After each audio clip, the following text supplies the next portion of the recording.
Selamat datang di berita terkini seputar sepak bola Indonesia. Kali ini kami akan mengupas kabar menarik yang sayang untuk Anda lewatkan. Yuk, simak pembahasan selengkapnya hanya di sini.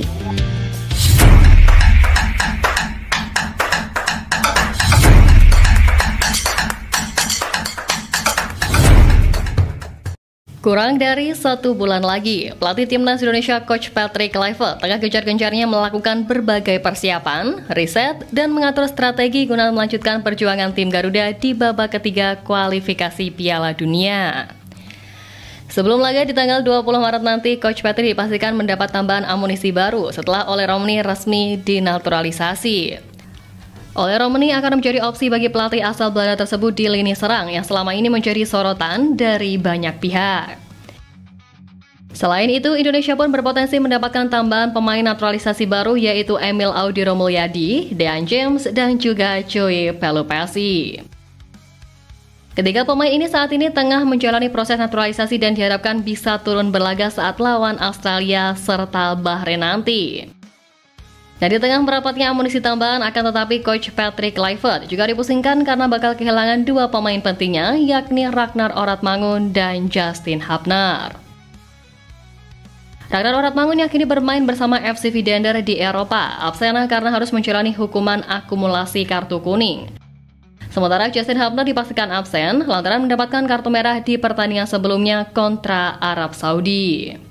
Tapi meski begitu, dengan rencana Coach Patrick memanggil 27 pemain guna melawan Australia dan juga Bahrain, PSSI akan tetap membawa Ragnar Oratmangun saat timnas Indonesia menghadapi Australia meski dilarang FIFA untuk bermain.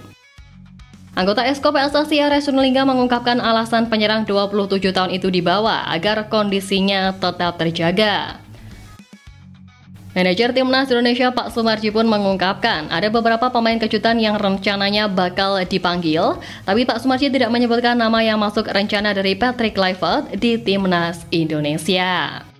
3 pemain keturunan baru yang diproyeksi memperkuat Timnas Indonesia di bulan Maret memang dilakukan mengingat naturalisasi dari Jairo Riedewald, pemain yang disebut oleh Coach Patrick di awal kedatangannya sedikit terhambat karena masalah pemberkasan. Dan karena itu, kehadiran 3 nama baru pemain grade A tersebut memunculkan prediksi formasi skuad Garuda di era baru nanti. Tentu dengan formasi 4-3-3, posisi penjaga gawang tidak akan berubah dengan Marten Pas sebagai pilihan utama dari Patrick Kluivert. Marten Pas dinilai lebih layak karena telah memiliki pengalaman bermain bersama Timnas Indonesia ketimbang Emil Audiro. Selanjutnya, posisi 4 bek sejajar akan diisi oleh Kevin Dykes, Misilkers, J. Izes, dan Kelvin Verdong. Dean James yang memiliki posisi sama dengan Kelvin Verdong bisa bergantian sesuai dengan kebutuhan strategi dari Coach Patrick. Sementara di lini tengah, kehadiran Joey Pelupessy akan membuat Tom Hai dan Ivar Jenner memiliki rekan baru, di mana Ivar dan Joey akan bermain menjadi gelandang bertahan, sedangkan Tom Hai fokus untuk membantu penyerangan. Selanjutnya di trio lini serang Garuda bakal diisi oleh Ragnar Oratmangun, Ole Romani, dan juga Marcelino Ferdinand. Ole Romani yang baru saja resmi menjadi WNI akan menjadi ujung tombak serangan di Timnas Indonesia. Kemudian lebih lanjut berbicara soal kehadiran para pemain baru, nama Dean James menjadi sosok yang begitu mencuat setelah media Belanda Football Premier menanyakan langsung kepada sang pemain mengenai kesiapannya membela Timnas Indonesia. Dukungan dari supporter Garuda melalui media sosial menjadi salah satu faktor yang membuat James mulai mempertimbangkan kemungkinan untuk bergabung dengan skuad Merah Putih. Dalam wawancaranya pun, Dean James mengakui bahwa faktor utama yang membuat ia semakin tertarik membela skuad Garuda adalah kehadiran dari pelatih Patrick Kluivert. Menurutnya, Indonesia memiliki tim yang sudah kuat dan tentunya dengan kepemimpinan pelatih baru, hal ini semakin menarik untuknya. Naturalisasi 3 pemain dikebut habis-habisan agar bisa bela timnas Indonesia lawan Australia. Gerbong kedua naturalisasi terus berlanjut. Proses naturalisasi 3 calon pemain naturalisasi timnas Indonesia tengah dikebut oleh PSSI. Awalnya, banyak para penggemar yang skeptis proses ketiga pemain ini berlangsung cepat. Namun, Arya Sinulinga yang merupakan anggota Komite Eksekutif atau Exco PSSI memastikan bahwa Emil dan kawan-kawan akan mendapat paspor Indonesia dalam waktu dekat. Hal itu diungkapkannya melalui kanal YouTube miliknya dan disaksikan oleh Bung Harpa yang merupakan pengamat sepak bola nasional. Dalam siniar tersebut, Arya mengatakan bahwa PSSI akan membabat habis segala rintangan demi mempercepat proses ketiga pemain ini. Sebab jasa ketiga pemain tersebut dibutuhkan jelang duel kontra timnas Australia. Laga ke-7 grup C kualifikasi Piala Dunia 2026 zona Asia itu akan berlangsung pada 20 Maret 2025. Oleh sebab itu, PSSI bergerak memasukkan berkas para pemain ke Kementerian Pemuda dan Olahraga atau Kemenpora, Kemenkum, DFP RRI, dan juga Presiden RI. Kata Arya dikutip dari superbowl.id, minggu ini kita babat, kita kejar semuanya pendaftaran AFC ke FIFA 10 Maret. Minggu ini kami akan masuk berkas ke Kemenpora, ke Kemenkum, ke Presiden, mudah-mudahan DPR. Setelah semua berkas masuk, para pemain itu akan langsung menjalani sumpah WNI. Sama seperti beberapa pemain sebelumnya, sumpah tersebut akan diambil di luar negeri.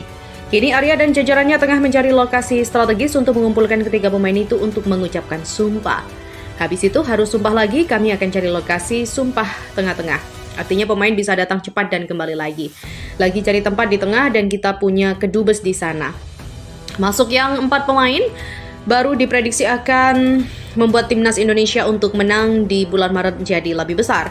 Ya, Ole Romeni, Dan James, Samuel Audero, dan Joy Pelupesi bisa dibilang adalah gerbong pertama di tahun 2025 ini. Di mana terdapat sedikit yang meyakini jika PSSI akan berusaha untuk menambah pemain sebagai bagian dari gerbong kedua di tahun 2025. Nama-nama seperti Emiliano Jonathan, Pascal Struijk, Ian Madsen, dan Jayden Oosterwolde diprediksi akan menjadi nama yang selanjutnya akan diperjuangkan.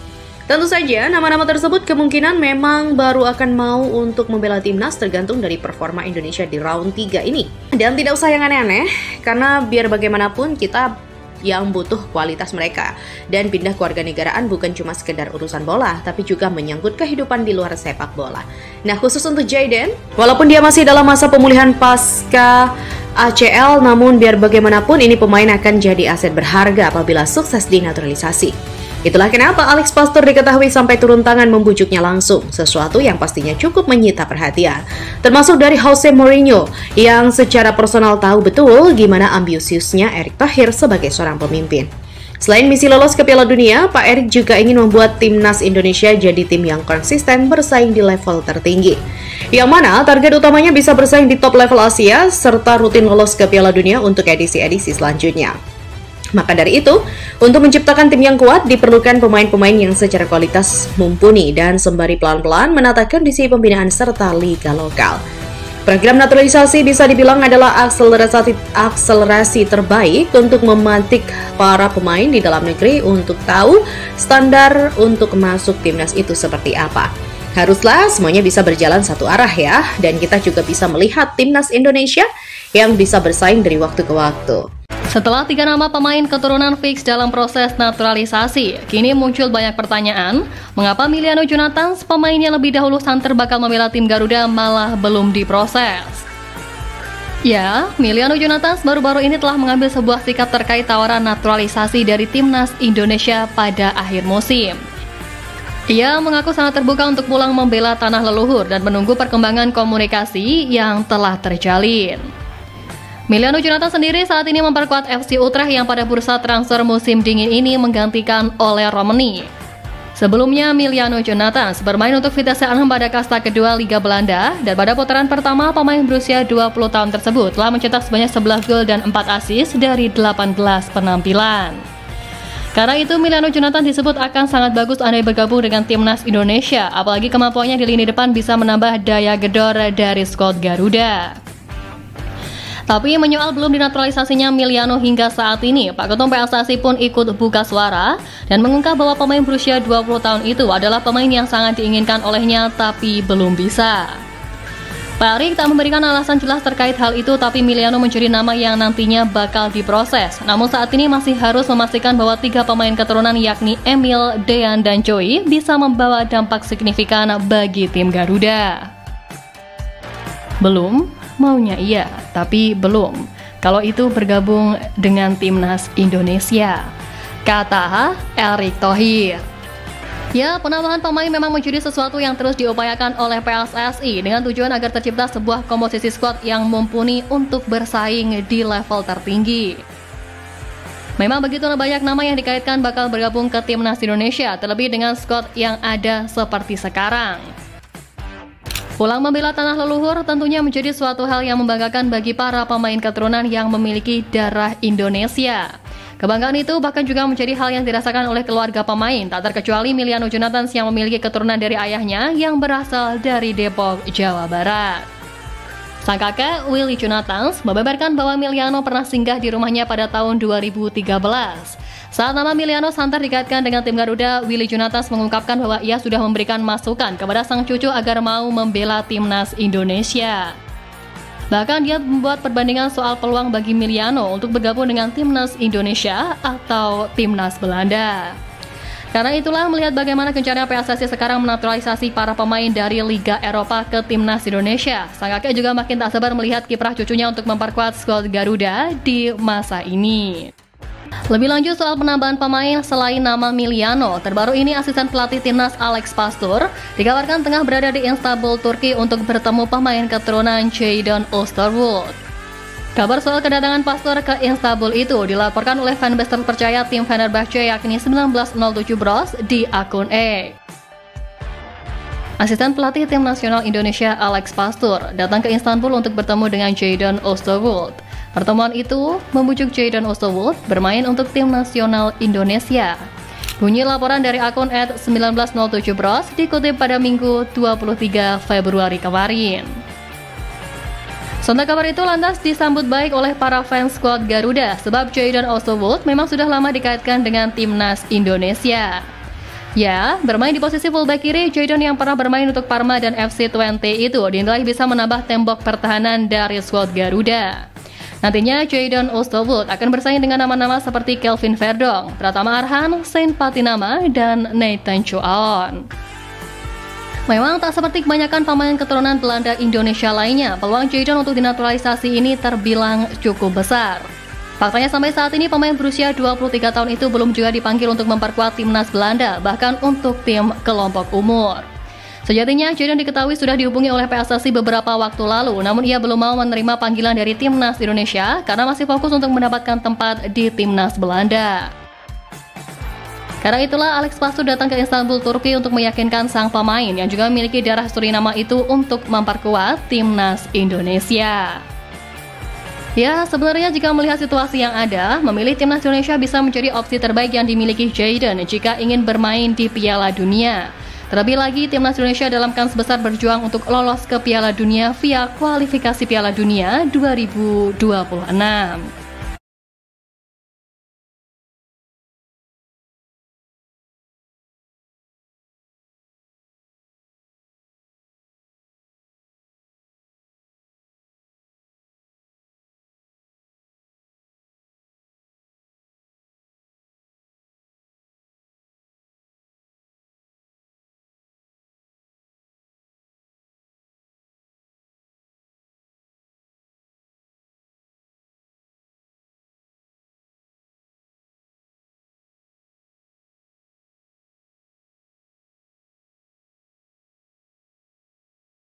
Timnas Indonesia akan kembali menghadapi agenda kualifikasi Piala Dunia 2026 pada 20 Maret dengan bertamu ke Australia.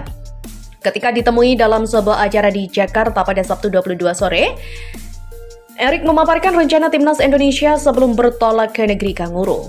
Yang saya tahu sebagian akan berkumpul di sini, di Jakarta. Arena Liga akan berhenti 4 hari sebelum FIFA Matchday. Jadi komitmen selama 3 tahun, jadi Liga akan mensupport. Jadi pemain-pemainnya bisa training di awal, kata Erik. Sementara pemain-pemain yang berkarir di Eropa bakal langsung bergabung di Australia dan tidak berkumpul di Indonesia. Erick Thohir menjelaskan beberapa pemain saya rasa yang internasional langsung ke sana karena kayak Martin Paes dari Dallas ke Eropa beberapa jam itu. Mungkin bisa 24 jam lebih kali sama transit. Jadi ya sebagian besar yang dari luar negeri ke sana. Pelatih Patrick Kluivert belum memutuskan pemain yang akan dibawa dalam laga lanjutan kualifikasi Piala Dunia 2026. Namun beberapa hari lalu, Ketua Badan Tim Nasional atau BTN Soemarji mengatakan ada 27 pemain yang akan dipanggil ke Timnas Indonesia dalam rangka menghadapi Australia. Setelah duel menghadapi skuad Socceroos, Timnas Indonesia akan meladeni Bahrain dalam laga kandang di Stadion Utama Gelora Bung Karno pada 25 Maret. Poin dari 2 laga tersebut penting dalam menjaga kans skuad Merah Putih menuju Piala Dunia 2026. Saat ini Timnas Indonesia menempati peringkat ketiga di grup C dengan 6 poin di bawah Jepang dan Australia serta unggul selisih gol atas Arab Saudi, Bahrain, dan juga China. Peringkat pertama dan kedua akan langsung lolos ke Piala Dunia 2026, sementara peringkat ketiga dan keempat bakal melaju ke fase lanjutan kualifikasi.